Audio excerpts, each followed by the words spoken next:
Dos guerras que parecían de dos planetas distintos acaban de tocarse, y se tocaron en el lago más grande del mundo. El 25 de julio, un dron ucraniano cruzó cientos de kilómetros y le pegó a un carguero iraní en el mar Caspio, a un paso de un puerto ruso. 3 días después, en Washington, el mismo hombre recibió en la Casa Blanca, con horas de diferencia, al primer ministro de Israel y al presidente de Ucrania. Dos países que hasta hace nada apenas se hablaban, el mismo día en la misma puerta. Y no es casualidad, porque Rusia e Irán comparten una misma línea de suministro. Y cuando dos enemigos comparten la misma línea, el enemigo de uno empieza a ser muy en serio el enemigo del otro. Quédate conmigo porque te voy a mostrar por qué esto no es un choque de agendas de una semana, sino la primera forma de un bloque nuevo, y por qué te toca el bolsillo aunque tu país esté a un océano de esas dos guerras. Soy Miguel Díaz, esto es Tablero Global. Empecemos por lo que pasó delante de todos. El 28 de julio, Trump recibió en la Casa Blanca a Benjamin Netanyahu y a Volodymyr Zelensky.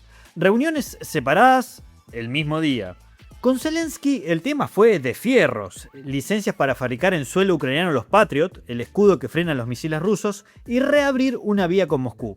Zelensky salió hablando de buena reunión. Con Netanyahu, un solo eje, repetido como un martillo: que Irán no tenga jamás un arma nuclear. ¿Y qué hacían los dos en la misma ciudad? Un funeral, el de Lindsey Graham, uno de los halcones más duros del Senado, muerto a los 71 justo después de volver de Kiev. Y ahí, entre pésames, pasó algo que no ocurría hace mucho.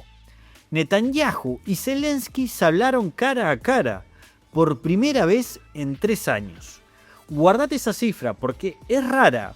3 años. Dos hombres que Trump recibió el mismo día, que comparten el mismo enemigo y que llevaban 3 años sin dirigirse la palabra. Es más, en toda la guerra, Israel nunca le mandó a Ucrania un arma que pudiera disparar. ¿Por qué un país no ayuda a otro que pelea contra su propio enemigo? Guarda esa pregunta, se la vamos a cobrar al final. Porque lo que estás viendo no es un abrazo.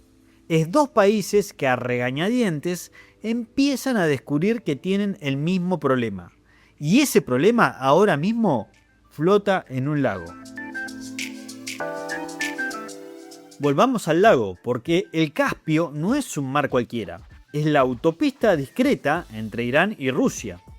Por ahí sube el petróleo y por ahí, según Ucrania, suben también las piezas con las que Rusia fabrica su guerra.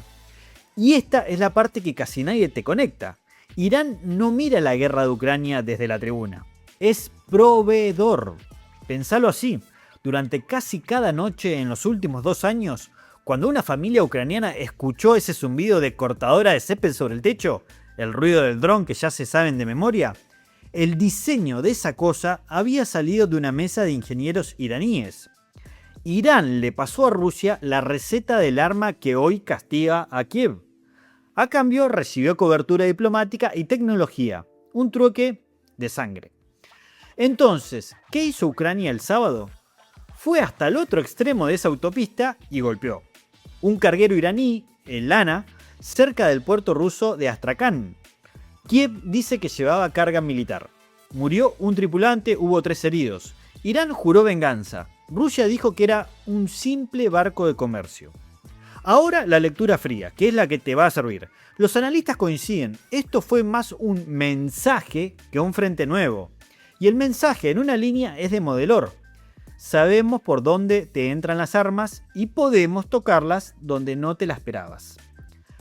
Fíjate lo que acaba de pasar sin que nadie lo anuncie. Israel lleva años pegándole a la logística iraní desde el sur, los proxies, las fábricas, el programa nuclear. Ucrania acaba de hacer lo mismo desde el norte, los envíos que van a Rusia. La misma línea de suministro, atacada por dos extremos, por dos países que apenas se saludaban. Y por si alguien todavía dudaba de que algo se movió, el mismo día de Washington, los cancilleres de Israel y de Ucrania se llamaron por teléfono. Hablaron de la amenaza iraní y de cooperar más. No es un rumor de pasillo, lo publicó la propia Cancillería ucraniana. Y acá entra el hombre del medio. Nada de esto pasa en el vacío. Pasa bajo un paraguas, la Casa Blanca de Trump, manejando las dos crisis a la vez y empujando a sus piezas a mirarse entre ellas. Y ojo, porque la lógica de Trump acá no es de amor, es de poder. No les pide a Israel y a Ucrania que se quieran. Les hace ver que les conviene coordinar contra el mismo adversario. Eso tiene nombre, viejo en política internacional. Coaliciones de interés, no de valores. El enemigo de mi enemigo como socio de conveniencia. Y mientras sostiene esa punta, empuja otra mucho más grande, los acuerdos de Abraham. Mirá la jugada. Hace pocos días, Washington firmó con Arabia Saudí un acuerdo nuclear civil. Y horas después, Trump le puso el precio encima de la mesa, en su propia red.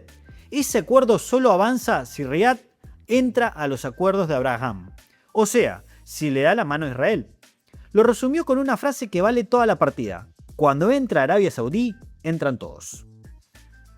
Traducí lo que eso significaría. Si el país que custodia la Meca y Medina, los dos lugares más sagrados del Islam, se sienta con Israel, el mapa de Oriente Medio deja de partirse entre árabes y judíos y pasa a partirse en otra cosa. Los que quieren estabilidad y negocios con Occidente de un lado y los que viven de la confrontación, el régimen iraní y sus milicias del otro. Y ahora sí, porque esto te toca a vos, estés en Madrid, en Buenos Aires o en Miami. Si ese bloque occidental se arma y se sostiene, el gran perdedor no es Moscú, ni siquiera es Teherán, es Pekín. Porque China necesita un occidente distraído, dividido, cada guerra por su lado. Un occidente que junta sus piezas, Israel, Ucrania, los árabes, todo bajo Washington, es un occidente con las manos libres para mirar hacia el patio donde China más avanzó en 20 años. Hispanoamérica, tu región, donde comprás, donde vivís, donde ves subir y bajar los precios. Ese tablero no se juega lejos, se juega sobre tu mesa. Ahora te debo la otra mitad, porque sin ella esto sería un panfleto, y este canal no te vende un solo lado. ¿Te acordás de la pregunta que te pedí que guardaras? ¿Por qué Israel en toda la guerra nunca le mandó a Ucrania un arma que pudiera disparar? Acá se cobra. Este bloque todavía no existe como alianza, es una tendencia, no un hecho. Israel sigue caminando con cuidado, aunque acá hay un giro que, ojo, juega a favor de Ucrania. Durante años, Israel no ayudó a Kiev por una razón muy concreta. Rusia mandaba en el cielo de Siria, y un paso en falso ahí le salía carísimo. Pero Assad cayó, y ese motivo se está desinflando.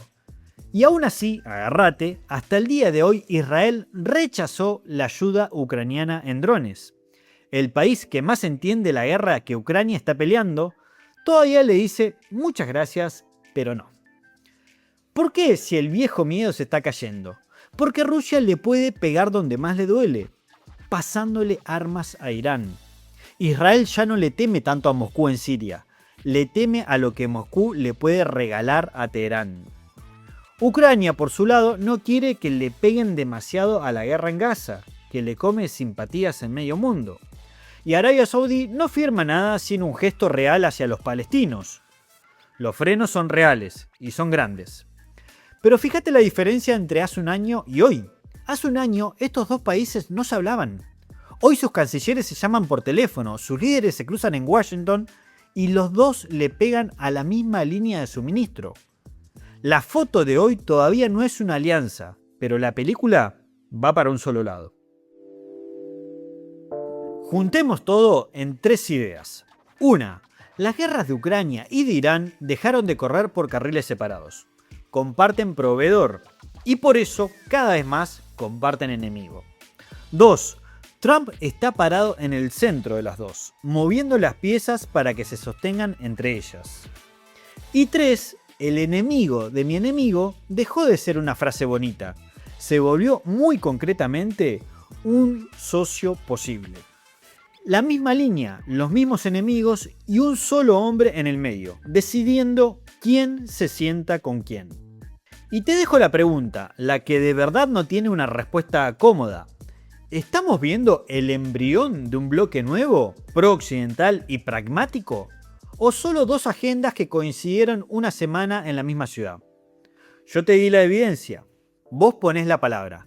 ¿Alianza que nace o casualidad de calendario? Contame en los comentarios, en serio quiero leerte. Y si te sirvió para entender la jugada completa, no el titular, suscríbete y activa la campana, porque esta historia recién empezó a moverse. Soy Miguel Díaz, esto fue Tablero Global, nos escuchamos.